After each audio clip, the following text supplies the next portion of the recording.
Knitwear Manufacturers Exporters Association. Mr. Fokir Kamruzzaman Nahid, Managing Director, Fokir Fashions Limited, and Vice President, Bangladesh Knitwear Manufacturer Exporters and Association. Ms. Vidya Amrit Khan, Deputy Managing Director, Desh Garments Limited, and the Vice President of BGMEA. Welcome, sirs and madam. So before, we talked about quite a lot about the sustainability, how we are practicing as a country, and of course, aligned with the different brands, and of course, the SDG goal of European Union by 2030. So on this context, my very first question to Mr. Javier Carlos.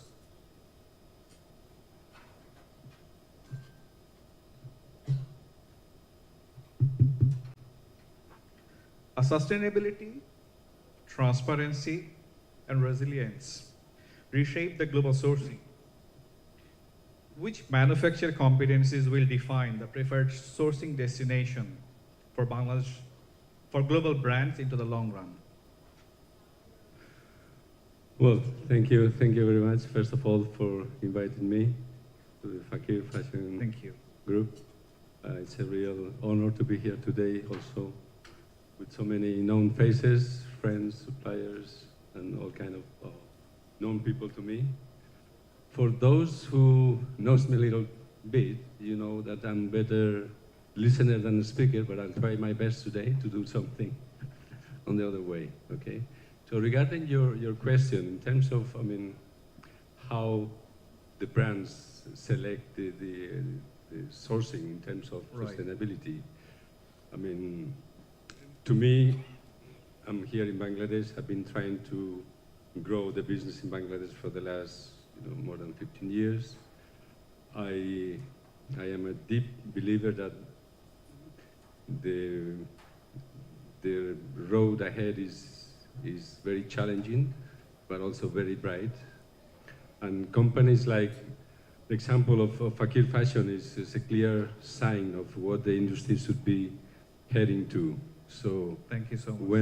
When sustainability is not as we learned 20 years ago, that it's a cost, everyone has to pay for it, you need to think about sustainability as a component of your garment, because it's something that our consumers, they will ask for it.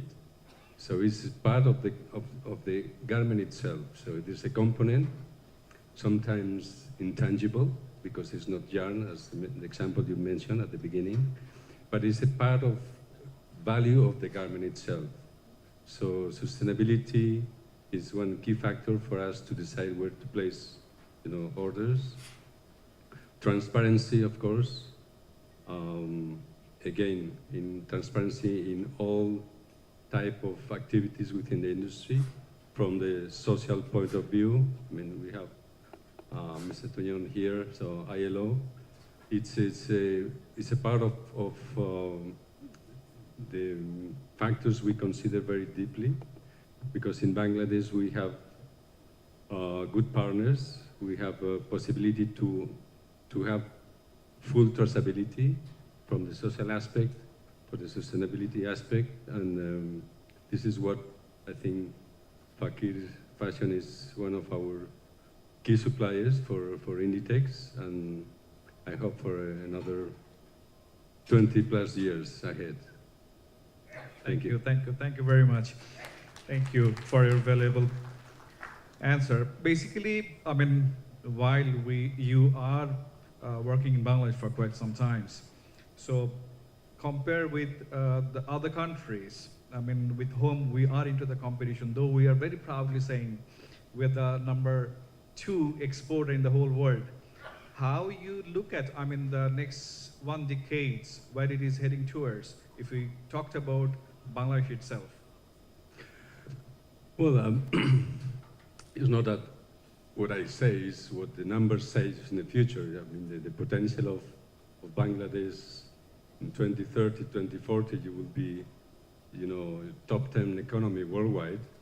So this is something which is evident. I mean, in spite of all these conflicts that we might have in the future, I mean, always remains some logical growth, and then Bangladesh will be in the top 10, maybe, before 2040, as a domestic power.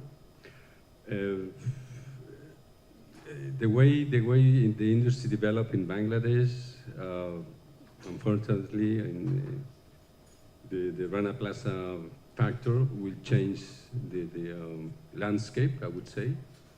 We all suffered during those periods, but at the same time, proved the resilience of the country itself. So I have not seen during my professional career in China and other countries, Vietnam as well, Indonesia, the way the Bangladesh industry has been able to reinvent almost every day to become. Thank you for that. To become. No, I mean I'm telling you. I mean, I live here, so I know what is happening, and also talking to a good friend of mine who just moved recently to Bangladesh. The interesting thing of Bangladesh is there is a challenge every day, and this will keep us awake for quite some time, I think. So again, I mean, the effort the industry has done through BGMEA, BKMEA, number of entities.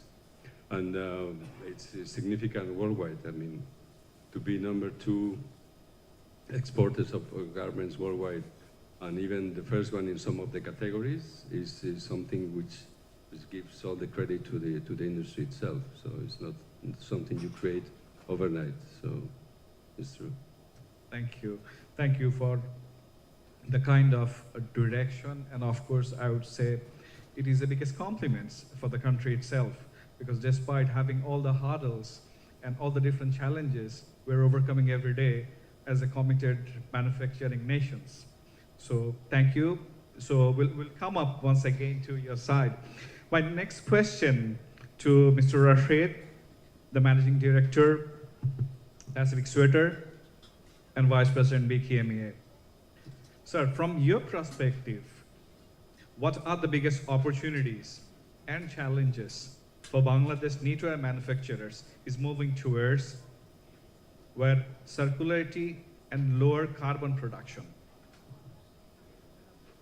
Thank you for allowing me the platform to share my view about it.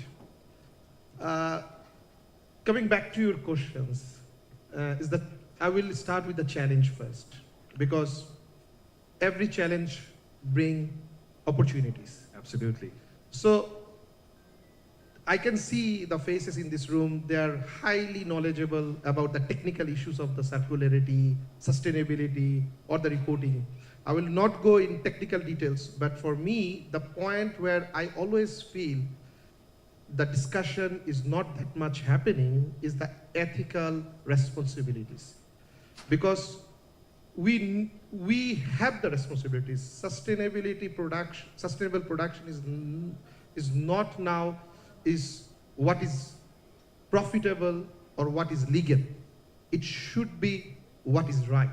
So are we doing the right steps? Are we taking the right steps? So for me, the ethical moral compass has to be aligned in the production. Because if I'm really proud that Fakir Fashion has realized, and they have doing it in the right fashions. Thank you. So as an industry, for a knitwear industry, it has to be aligned with different sort of production and with all the other stakeholders also.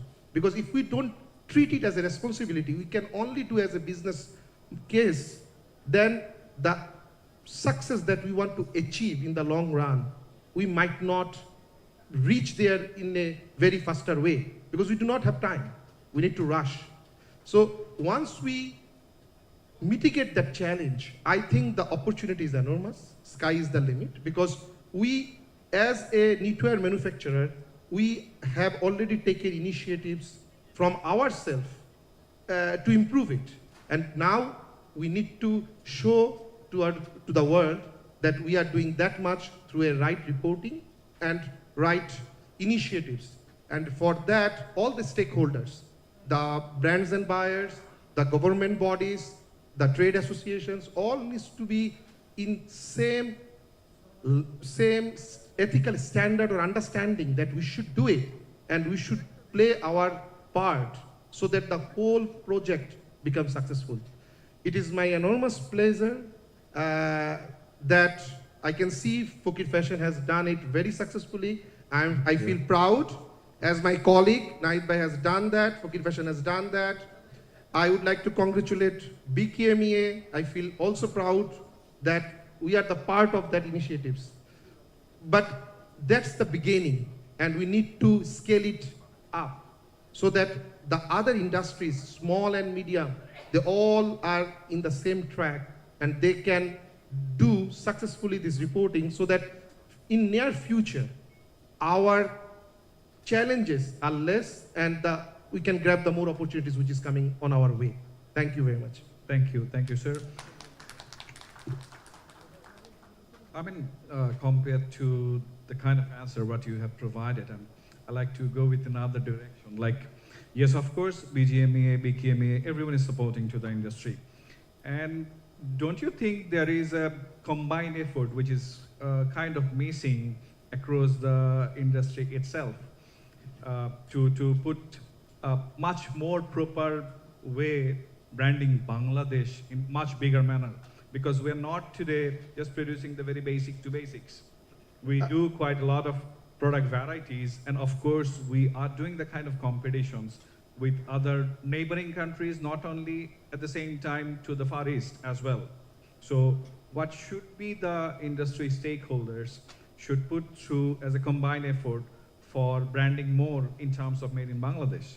You are absolutely right. We are missing those dots. We need to have a roadmap. We need to connect all the dots. Like we are doing, our factories are doing a lot of impressive production in terms of, they are doing a lot of sustainable products, sustainable models and designs. But how many people outside of our territory knows about it?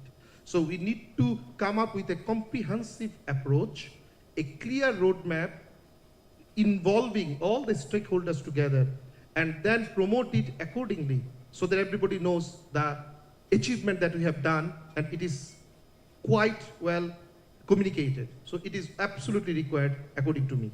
Thank you. Thank you for your valuable answer. My next question to our Honorable Managing Director, Mr. Fakir Kamruzzaman Nahid.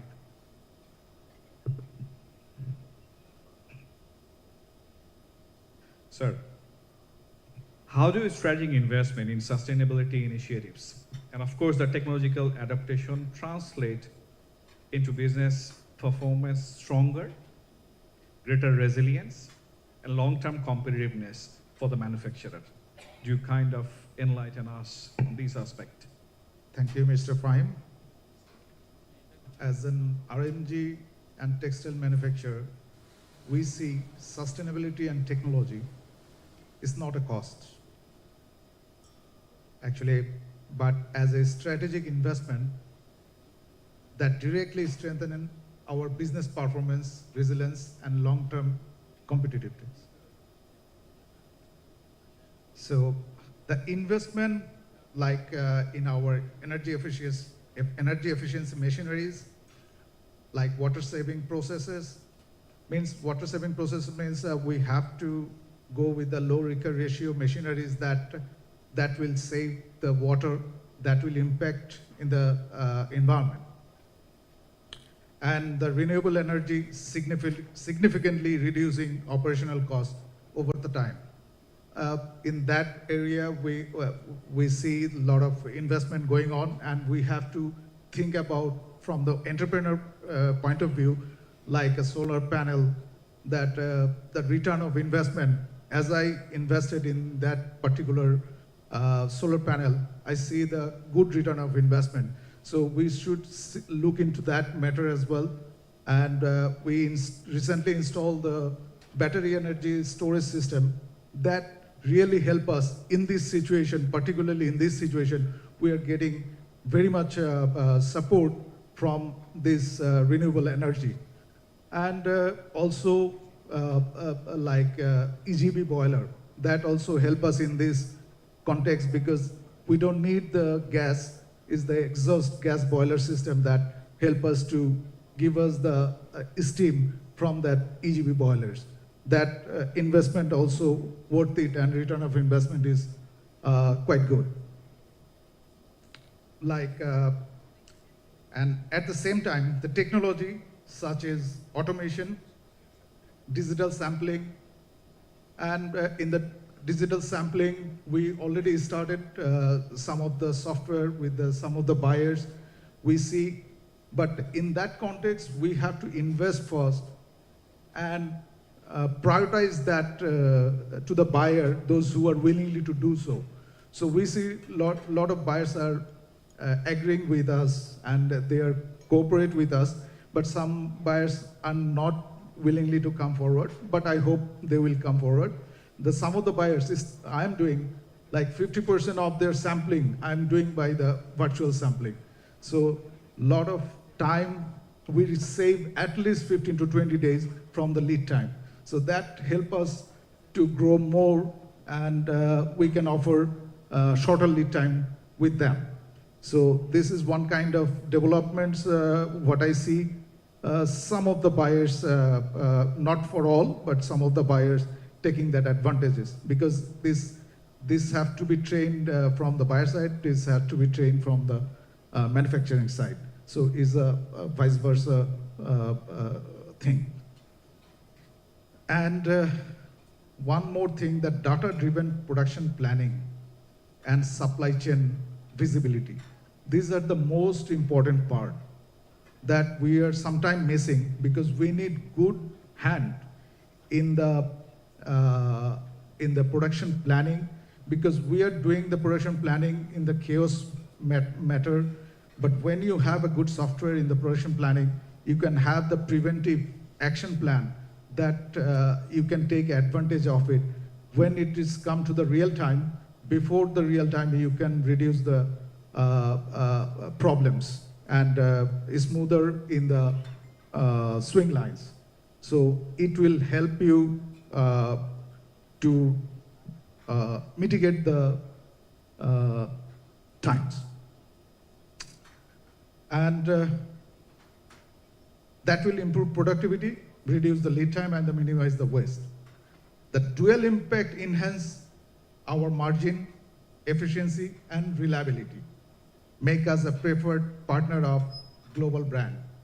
And one part I missed that the supply chain visibility, that also a big part. We are doing the supply chain, most of the factories, we are doing the supply chain by only the procurement. But this is not about I am talking about the planning board in the supply chain as like a planning board in the operation. So we have to think of that, if we have accurate planning in a supply chain, because all the pre-production activity we are facing the problem in the beginning, because in the pre-production activity we are actually losing the time, and when it comes to the reality, the real-time production, then we are actually got a lot of hiccups. So we have to think in that way. And lastly, in essence, the sustainability and technology together create a future-ready manufacturing ecosystem, one that is cost-efficient, agile, and responsible, and aligned with the evolving global market expectations. For manufacturers like us, this is not optional. It is the foundation for sustainable growth and leadership in the industry. So we have a lot to do. We have a lot more to do in the sustainability and technology, but we have started our journey. So we are looking forward that we can mitigate a lot of problems with the help of technology, because technology helps us with the AI-driven technology nowadays is available in the lot of sectors that actually reality I'm getting a lot of help from this software enhanced with the AI generated. Thank you very much. Thank you, thank you. Thank you that you have mentioned some of the very important aspects related with the industry and very much mentionable points like the supply chain traceability, data-driven value chain, and of course, in accordance to the sustainable environment best practices. We all know everything has the cost. So I would come up with another question to you once again, that since we have got the policymakers, the industry stakeholders, and of course, our financial partners are here, don't you think the kind of investment should be in low-cost financing from the financial partners who are actually operating, of course, into the international level and, of course, into the local different trade financing companies? This is the relevant question, and this is the most asking question actually, that we really looking forward, because we have a lot in this industry, have a huge opportunity because of that non-availability of the fund. A lot of factories, I have connected a lot of other business owners. They wanted to do, but because of the finance, they cannot start that steps. So we are connecting with the banks. We are connecting with the governors as well. We are trying to talk with the government that how we can get this kind of, because this is initially, this is an investment that's not directly give you the return of investment. It will take some time. So apart from the operation, we for the sustainability, we need a big partners. We need a close partnership especially I want from our retailers, those who are in there, because they have a good influence in the Europe and the financial market as well, because they are tied up with a lot of funds and colleagues as well. I already spoke to some of the stakeholders. Because of that, it's a huge fund needed, because the RO is coming, because the fresh water need to be come from the our waste management from the ETP. For that, at least in our kind of factory, it is needed $4 to $5 million investment.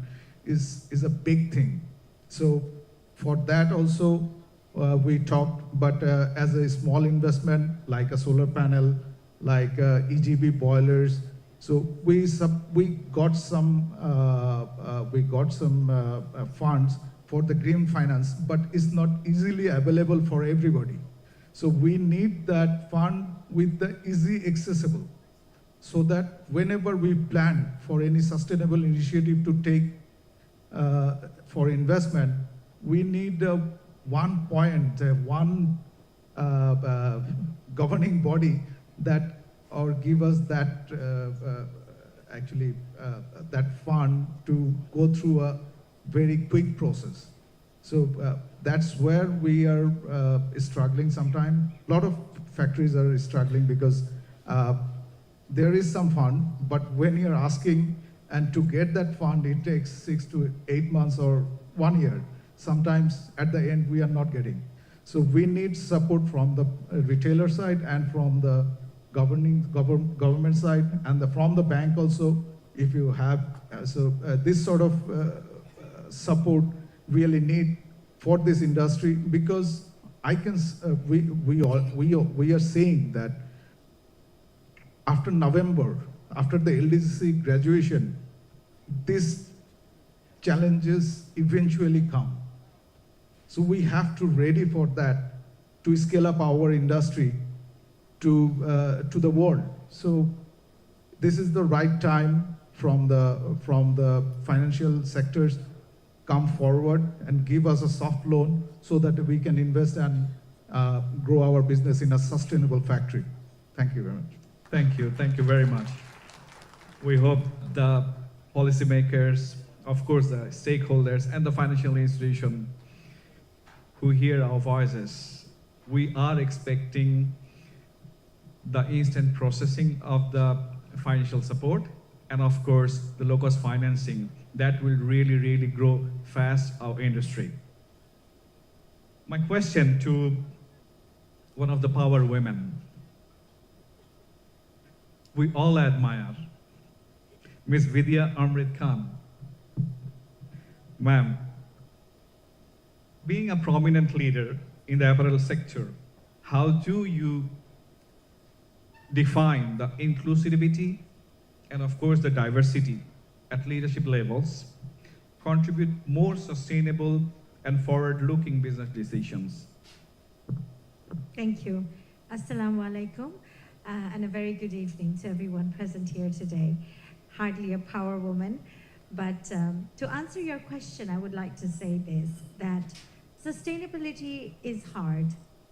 And in a country like Bangladesh, as was said earlier, when we have to face daily life challenges, from healthcare to education system to sanitation, to workers not having sanitation, electricity, housing system, safety, sustainability is a very, very far-fetched dream and an idea, and then a successful journey that one has to take. It's not easy. 2013, when Rana Plaza collapsed, I think the decade from there was all about fixing our factories, whether it was compliance, which was structural, or electrical, and then of course came social compliance. And then, of course, after that long-winded journey, which I think we have completed very successfully as a country and as an industry, came about the journey of sustainability. It's not easy, it's expensive. The knowledge gap that is often there, the education system that supports understanding what sustainability is, what circularity is, what traceability is, how to set up an ESG platform, what are the European changes that have come about, the CSR-DDD, the HREED, so many acronyms, so much to do, it's not easy. What Europe has basically done is that it's realized that climate action needs to be taken. ILO, of course, has decided that human rights targets have to be met. And then, of course, there are decarbonization, energy optimization, traceability, circularity, governance, gender, everything is a part of this whole sustainable journey that we are on. And like I said, it's expensive.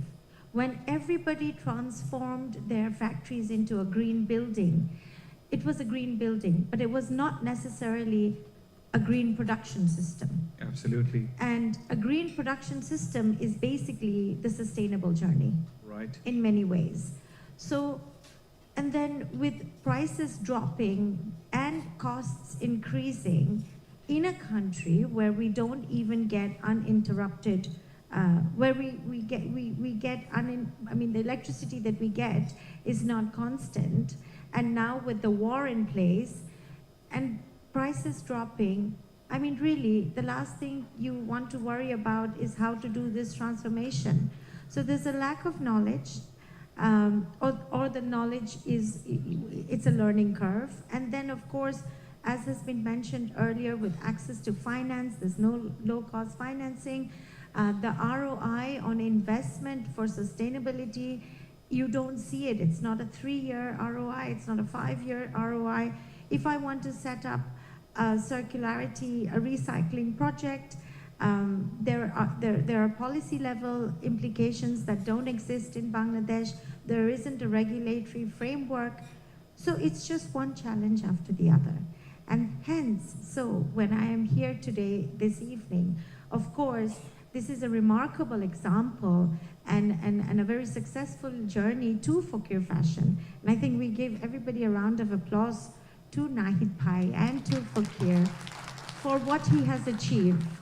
Because আসলেই খুব কষ্ট আর we become sustainable and there's a lot of investment, then then we face a challenge because our buyer wants to drop prices. Organizations and brands like Inditex, H&M, and then of course there's Marks and Spencer's, and there's a few. But when you count the number of brands globally coming out of Europe, I think there's a few 100,000 brands, if I'm not wrong. And when I want to mention the brands who sincerely work towards the sustainability journey, I think you can count them in your two hands. So there is a disconnect there. And a customer, you know, when I was a student, we went to H&M because it was cheap. I studied in London. And then we went to H&M and Topshop, which doesn't exist anymore. It was so cheap. When Zara came about, it was fashionable and expensive compared to what H&M was, you know. I think Zara has become more affordable now. But all we looked for was a bargain. And when sustainability is more expensive and you want to look for a garment which is cheaper, a customer is also not always aware. Scandinavian countries are far ahead of the game, even in Europe. If I look at the EU overall, and you look at Scandinavian countries, I think they're 2 steps ahead. But even there, everybody wants to look for a bargain. So how do you make this connection? It will pay. We all know putting up a solar power energy solution on our rooftops will pay. But when? And it's challenging to wait that long, particularly in Bangladesh. You know, leadership is important because as an owner, for me as an owner and as the cap that I wear in BGMEA, I look after the sustainability portfolio, and it's extensive. And a lot of people tell me, "Ite kore ki labh hobe?" I mean, what's the point of doing this? And sometimes I find it difficult to explain to them. And I'm also surprised that somebody like that particular person would ask me that question. But over time, I think things are getting better. And knowledge is, of course, being shared. And earlier, somebody said that there's a disconnect between associations, and associations should come together and work together. And I think associations will have to come together and work together, because when you look at something like circularity, you know, it starts from the BTMA, the Textile Mill Association, and ends up with BGMEA. And then, of course, BKMEA is a part of the whole journey. So collaboration, and then putting up good data for Bangladesh, you know, creating this image that we are more, I mean, honestly speaking, China is ahead of us, but when you look at how transparent, traceable, compliance, everything, I think Bangladesh is #1. I think I would be proud to say that. Absolutely. And while it's a journey and we're somewhere, we're not in the starting of it, we are in the middle of it. And I'm sure, you know, being Bangladeshi and being this remarkable, unique country that is Bangladesh, I am sure we will be successful in also completing the sustainability journey. Thank you. Thank you so much. So, I mean, when you talked about especially the terms knowledge, since you are also representing the BGMEA and of course being a garment owner, don't you really think the kind of curriculum system what we're having into the traditional way of schooling, is that important to also put through as a stakeholders or policymakers to liaison with the government or the educational board to this sustainability, newness, and of course, we need to learn the power bargaining while we are into the business. Do you really think this knowledge is really important and we have the opportunities to put things into the places, into the educational institutions? Absolutely. I mean, there is when we look at examples of Japanese schools, they teach cleanliness to teach children from when they are in kindergarten. And I think there are schools, there are elementary schools in Europe who are now teaching gardening and sustainable farming in the playground in a little patch. You know, the students grow what they eat and so on and so forth. In schools like ISD and AISD, I know that they're teaching about sustainability, about the environment. I have a nephew who's in grade 9, and he's always asking me questions. And the other day when I sat with him, I was very impressed to see that what he is doing at school is like a mini reflection of what I do at the BGMEA. So those schools, those bigger, larger schools, international schools do support it. But when I go to amader Bangladeshi schools, পাঠশালাগুলা বলেন বা গ্রামে যে স্কুলগুলো আছে ওদের কথা যদি আমি চিন্তা করি, না ওখানে কিছুই শেখানো হচ্ছে না। Are our universities catering to this whole sustainability journey? Do they know what ESG is? Do they know what circularity is? No, they don't. Slowly, very, very slowly, some are now maybe perhaps adapting courses. Like I know that the BGMEA, along with Circle Economy, which is a Dutch organization, Dutch nonprofit organization, with the Ministry of Education, we have formulated a 360-hour course on circularity. That's great. And I was just telling Amader Ayub Shaheb achen from Amader BUFT, I'm just onake bolchilam je, you know, I will come to you with it so that perhaps you would like to adopt it. And it can be a course along with merchandising where they also learn about what is circularity. So that's just one thing. But yes, certainly it should be adopted. I think parents need to think outside the box also about what their children should be studying. To study circularity, to study sustainability is, I think, a very important thing in this day and age. You know, you don't expect the typical answer, je boro hoye ki hote chao? Oh, I just want to be a doctor or a lawyer or something like that. So there is that. And yes, definitely there should be a wider range of easy, and it's so easy nowadays. You can just go online and adopt a course and learn a subject. So that's important. For associations like ourselves to take a step is important. But I think when you compare the private sector with the government, I think we are always ahead of the game. Wouldn't you think? Yes, And of course. I think this is somewhere the government can come to us and learn some things about how to do this and how to train the trainer and have more trainers who know what sustainability is and all the rest. So Bangladesh often has a criticism that you will see that the authorities, the government has set up a committee. Maybe they will set up a committee, maybe not this modern day government, not the newly elected one, but previously we have seen that committees are often set up by people who have no idea about what their core subject matter is. And I think this is something that we need to be careful about it and we need to avoid it. And knowledge sharing and better communication is an absolute must between the government bodies and the associations which work to promote trade and conscious trade. Thank you. We all hope so. So that's, I mean, we are concluding into our today's panel discussion. At the same time, we hope, and we all hope, we will be the greater and greener future for Bangladesh apparel industry, and we will conquer once again into the global arena of apparel manufacturing, rising Bangladesh. Thank you, everyone. Enjoy the session. Thank you.